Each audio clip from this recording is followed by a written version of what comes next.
our sport has gone faster and faster in many ways with our setting, but I think there are times, especially with the middle attack, when it can be better to go slower. We're going to talk a little bit about why.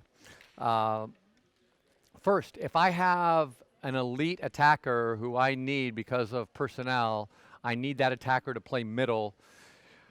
If I can only get that attacker balls when I pass perfectly, that's going to limit the amount of time the amount of sets that hitter gets. And if I want my, let's say, middle attacker is my best attacker, if I want him or her to lead us in attempts, then unless our ball control is immaculate, then I'm going to need to slow down the middle attack.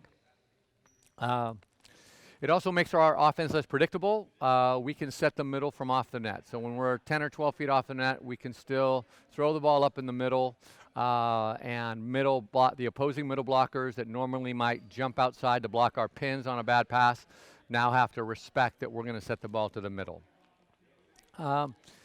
The middle of the court, for me, I love balls attacked out of the middle because it pressures the defense in an unusual way. And if you think about, if we ask coaches, how many players will you have block balls in the middle? Some might block with one, some might block with two, some might block with three, but that changes all the time, a lot of times depending on where the set is, the location of the set is in the middle of the court. And so putting that doubt into teams, I think, makes it more difficult.